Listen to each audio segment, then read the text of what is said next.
Clap de fin pour un gang de malfaiteurs spécialisé dans l'agression à main armée et vol de moto.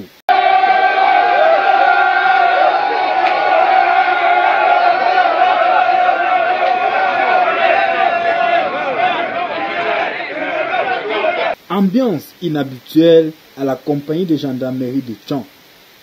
Nous sommes le mercredi 28 avril 2021 où les victimes non victimes sont venues vivre en direct la présentation au public d'un gang de hors-la-loi qui depuis déjà 3 mois sémait la terreur dans ce département, fragilisant ainsi le secteur de moto-taximan. Tout part d'un coup de fil reçu. Depuis à 14 h, je suis resté à la mobile, mon téléphone a sonné. Quelqu'un m'a appelé à Bamendou. Il y a une moto qu'on a volée enfermée dans une chambre il y a de cela 3 jours. C'est là où je fais appel à mes éléments que bon, venez, on peut voir. Ce qui ne va pas à Bamendou, on vient de m'appeler qu'il y a une moto volée là-bas. Et entre-temps, la personne qui m'appelle me dit que je viens avec les soldats. Parce que les gens qui ont la moto sont des guerriers. Immédiatement ayant été mis au courant et sous instruction du commandant par intérim de la compagnie de gendarmerie de Tchang, le commandant de la brigade de recherche de Tchang a lancé une opération de ratissage dans 3 arrondissements, à savoir Tchang, Kogni, Penka-Michel et en allant plus loin, Bafoussam. On a mis la main sur eux, nous a conduit quelque part. On a pris 2 élèves là-bas avec 2 motos là-bas.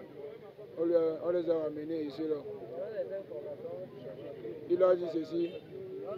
Ils ont dit qu'on part encore à Bafoussam, il y a une moto qu'on va trouver là-bas. On sort comme ça de Bafoussam, décharger une moto sur la voiture qui partait à Bafoussam. C'est Bafoussam, c'est Yaoundé. Oui, c'est Yaoundé. C'est comme ça et que le combat n'est pas fini, le combat continue.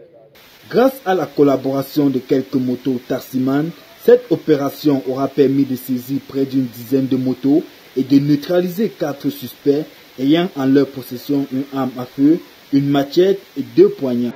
Ce gang fonctionnait avec un pistolet automatique de fabrication artisanale que nous avons pris et 2 munitions, 2 cartouches.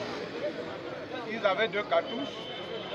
En dehors de cette arme artisanale, ils avaient aussi des armes blanches.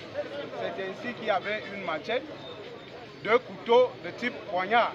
Dans la foule, quelques victimes des atrocités de ces hors-la-loi racontent. Je les ai portés, ils m'ont dit qu'ils partaient à la Sonnelle.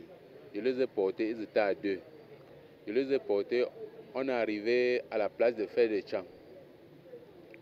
On descendait au groupe 7. L'autre m'a dit qu'il a beaucoup bu, que je lui laisse un peu le temps de pisser.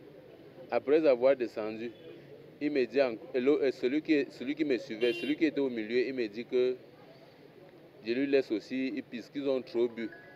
Après avoir descendu sur la moto, je vois, il me met la clé 14. L'autre sort maintenant au champ avec son couteau. C'est un peu comme ça qu'ils ont fait. On a bien bagarré, mais ils sont partis avec la moto. J'ai contrôlé tout la main noire. Ma part n'est pas sortie dedans. J'ai dit qu'on me donne le malfaiteur, je cause avec lui. Il me libère. Depuis samedi, je suis tombé en faillite jusqu'à aujourd'hui là. À Balvin, à partir de 21h30 comme ça là. Ils étaient au nombre de 2, sont venus dire que papa apporte-nous, tu peux nous laisser. J'ai dit que j'ai moins de carburant, je ne peux pas vous assister. Et quand je me lève comme ça, là, je me suis tombé évanoui parce que je n'ai pas vu les bénéfices de mes enfants. Je me suis tombé évanoui. Peut-être que c'est jusqu'à 9h que je me suis levé comme ça, là, jusqu'aujourd'hui. Là. Si l'on fait un flashback dans l'histoire, l'on se souviendrait certainement de l'assassinat d'un jeune moto-taximan connu sous le nom de Dallas, alors que celui-ci exerçant son métier dans l'optique de subvenir à ses besoins. Il fut poignardé à mort et sa moto emportée. La dite moto se retrouvait parmi celles retrouvées, comme quoi ses bourreaux étaient ce gars.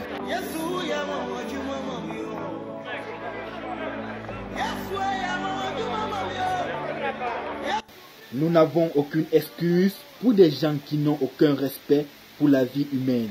Ils tuent leurs semblables pour emporter leur moto, dit l'adjudant-chef Binzi Victor, tout en promettant de donner le meilleur de lui pour garantir une vie paisible aux citoyens de ce département. Le chef de gang, le voici, Gameni Sobgako Rodin, alias Paco, âgé de 23 ans, il se fait distinguer des autres par ce véhicule. Oh, le boss! Après interrogation, il facilite l'arrestation des autres membres, dont Soda Francis, âgé de 31 ans, Zemo Douanier Michel, âgé de 27 ans, et Tom Nitsafak Clarence, âgé de 27 ans. Comment comprendre que le plus jeune soit le chef de gang? Les investigations au bureau, l'enquête nous a permis de constater que c'est un vaste réseau qui s'étendait sur Bafoussam. C'est ainsi que le CB de la brigade de recherche étant parti à Bafoussam, il a dû récupérer encore 2 autres motos. Tout en saluant la gratitude des citoyens, le lieutenant Mengata Jean-Daniel invite les populations à une franche collaboration avec les forces de l'ordre pour radier ces malfrats qui sèment tristesse et désolation dans cette partie du pays.